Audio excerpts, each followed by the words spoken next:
and welcome. My name is Ellen. Yeah, I am blurred right now because I had to go in and get a tooth pulled. It was just causing so much pain in the entirety of the right side of the mouth. Only pain I have now is against that tooth where he had to work a little bit to get it to come out.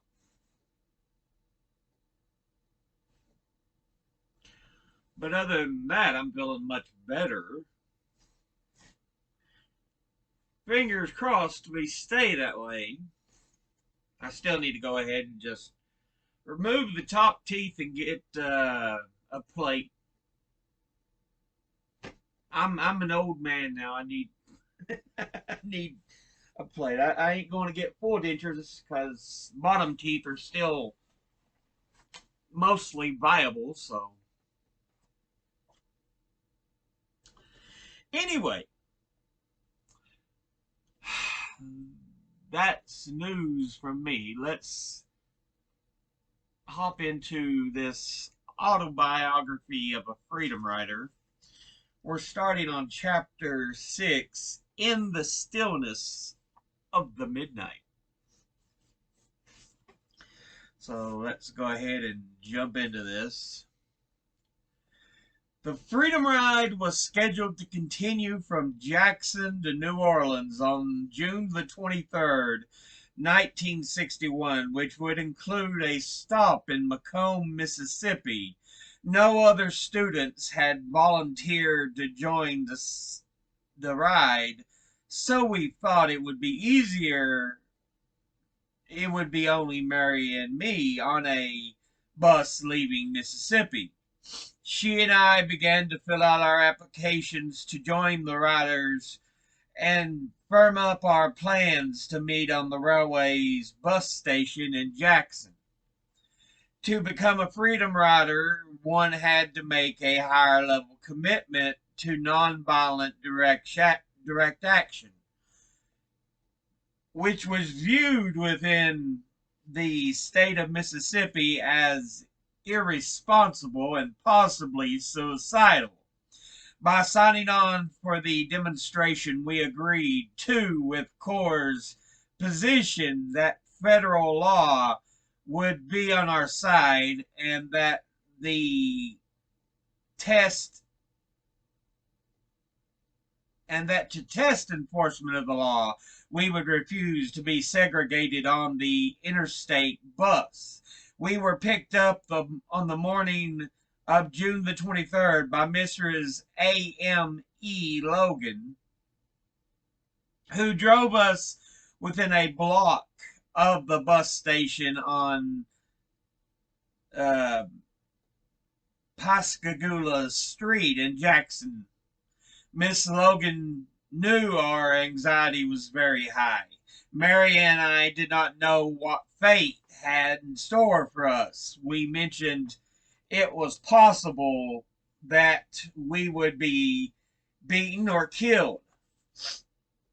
Eleanor Ross Price and Joseph Ross, siblings from the nearby Raymond, Mississippi, would join Mary and me on the first local freedom ride. Joe Ross was a visiting student from Tennessee State University and had helped train freedom riders in Nashville.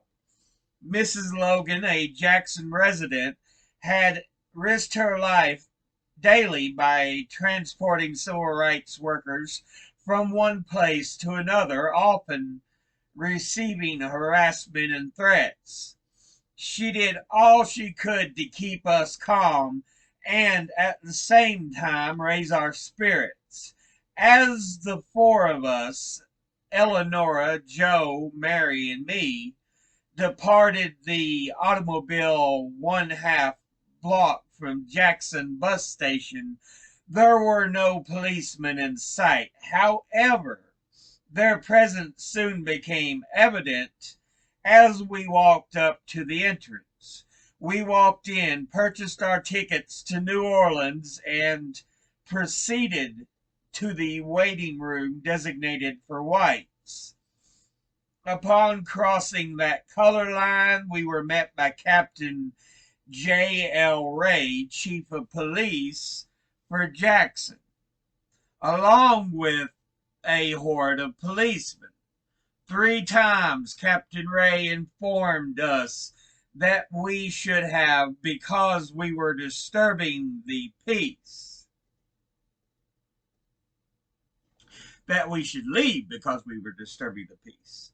3 times we informed him that we wanted to board the bus for New Orleans, adding at one point that if he looked around, he would note that people inside the station were all smiling. The white bystanders were grinning at us, being treated like criminals by the gang of police.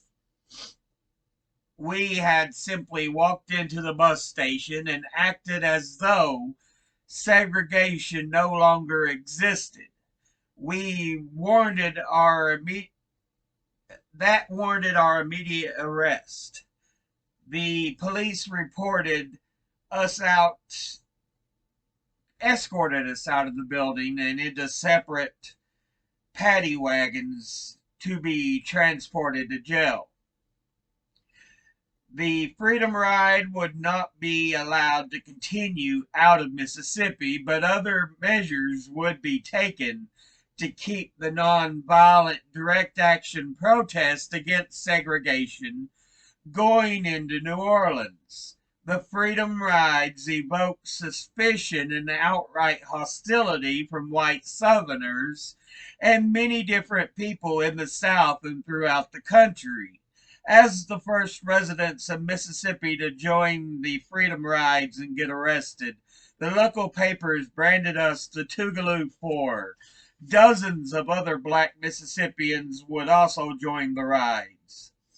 In the small town environment in which I was raised, getting arrested for anything brought shame to both a person and his or her family. I had to overcome that way of thinking and show others the difference between just and unjust laws. We were standing up and breaking unjust laws that had been put in place solely to dehumanize blacks. We felt it was of critical importance to defend our beliefs and to support the collective effort to bring about the liberation of all. Inside the paddy wagon that I occupied was a person who appeared to be homeless. When the driver accelerated quickly, both of us would slide to the rear of the vehicle. Then, if he applied his brakes forcefully, we would slide to the front. This went on until we reached the Jackson City Jail. The other guy never said one word. At the Jackson City Jail, I was fingerprinted and interrogated. The officers wanted to know who forced me to enter the bus station against my will. I told them I was there to prove the governor Barnett was a liar. There were a lot of other questions, such as who paid for the bus ticket, who transported me to the station from Tougaloo College, and was I a communist? I responded to every question with a question, and that infuriated them. I was placed in a cell with a white man who appeared to be the same street person who had been in the paddy wagon with me. The clinging around in all those large jail doors closing was unforgettable. The food brought to us was unfit to eat, and I refused it. Then there was the anxiety of being locked up in a cell with an unknown person who had unknown intentions. As in the paddy wagon, I had an instinct that warned me that I was being set up to to react a certain unfavorable way. Therefore, I did not speak with my cellmate that day.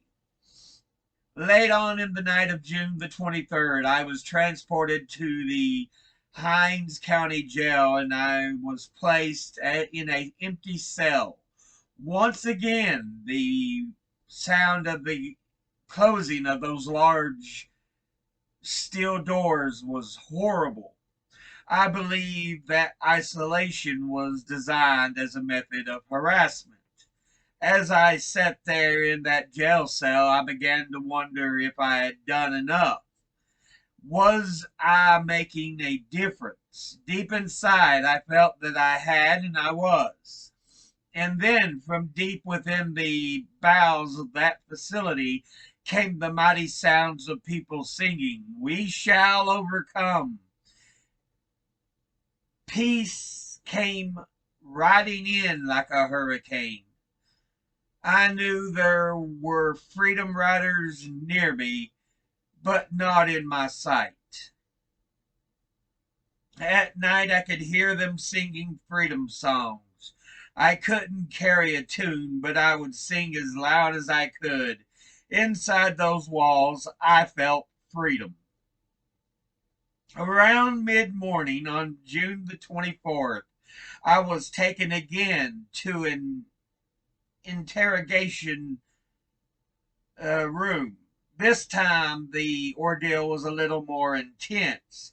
After I had given the officers basic identification information, I refused to provide any additional information. I knew there that was no such thing as being read my rights or being allowed to call an attorney. This was Mississippi. When I arrived back at my cell, the songs began again. Even though I was not in the immediate area of the other freedom fighters, I was on the same floor as they were. We sang freedom songs all day. Among the hundreds of freedom riders starting to pour into Mississippi from around the country was Mary Hamilton, now deceased. She was a person of color who looked white. She was from Cedar Rapids, Iowa, and teaching English at a Los Angeles um, parochial school when she decided to join the Riders. She was booked into the Jackson City Jail on June the 25th, 1961, while I was there. I did not see her, but she met the two female Mississippians with whom I had been arrested and wrote the experience in a journal. A friend of Hamilton's recently posted excerpts online. From Freedom Riders Speak for Themselves by Mary Hamilton of Los Angeles, arrested and jailed in Jackson, Mississippi, June the 25th, 1961. At the entrance to the Jackson City Jail, there is an inscription that says that building was erected for and by the people of Jackson, Mississippi, in honor of liberty, equality, and justice, or something like that. Everyone who saw it commented on our state of liberty and equality. We entered the jail and were taken to the office. Our personal things and bags were then taken from us. We lined up one by one and had to empty everything from our purses. The official who checked our money and belongings had put on my slip that I was white. When the girl behind me told me, I notified him otherwise. He was very angry. He told me that I was lying and that I'd better not try to fool them. I told him I was not lying or trying to fool them, and would he please change the identification. He did this after conferring with two other plainclothesmen that he was obviously disturbed. This also happened to the other girl. At this time, we were getting a big kick out of it. When we were lined up to be fingerprinted and photographed, when I went in, I was told to be seated and asked if I had any scars. I told the policeman no. He asked me if I was sure, so I said, none that I can recall. He then looked at my face, around my neck, through my hair, and at my arms. He discovered a scar on my elbow and told the typist to write it down. He asked if I had any others, and I said no. After that, he said, "Are you a Negro?" I said, "Yes." He said, "What else are you?" I said, "I'm Negro and nothing else that I know of." He then took it upon himself to decide the other races I could be, and told the typist to put down that I am Negro, white, Mexican, and I believe that's all. That made me very angry because I felt he had no right to take it on himself to decide what race anyone could possibly be. He told me to get up. I was fingerprinted. Then I would be taken to another room where all the family history was taken down. After that, we were taken into a room that was locked. Then all the four Negro girls were finished, and we were taken to a cell. There were two other Freedom Riders already there. We were very surprised to see them and very happy.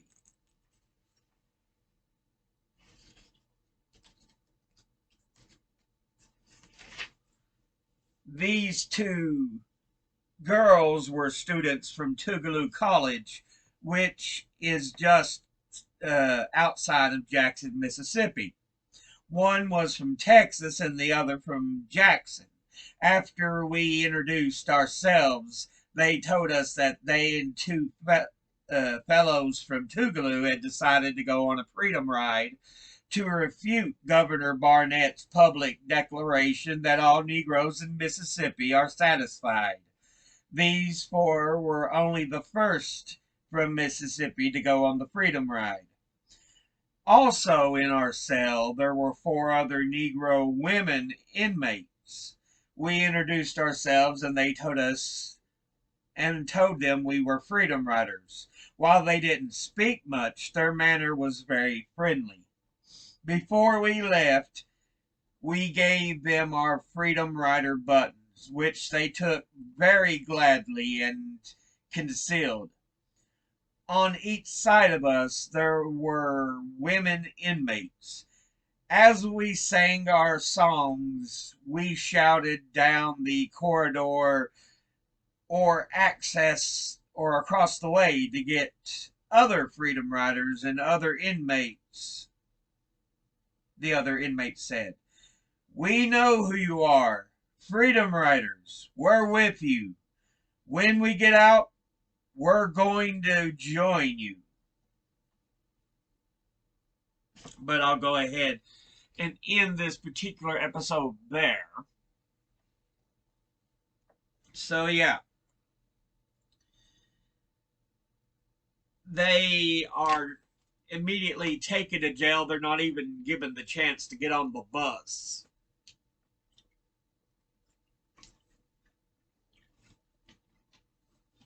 But they're trying to make enough of a ruckus to show, Barnett, Governor Barnett, we African Americans are not just happy-go-lucky satisfied. No, we've got issues of our that we need addressed. We feel need to be addressed across the country, and Mississippi is no exception.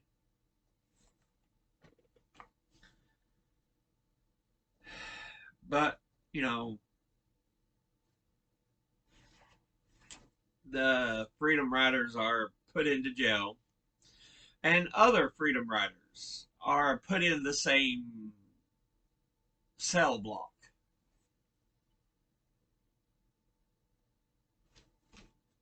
They're all on the same floor,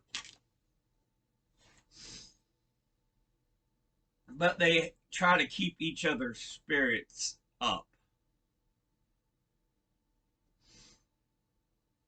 We will overcome. It's a song you hear over and over. You heard it over and over in the speeches and writings of Dr. King I've read.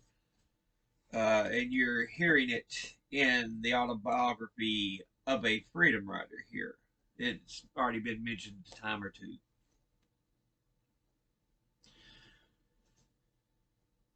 But yeah, we'll go ahead and end this episode there. I want to thank you for watching.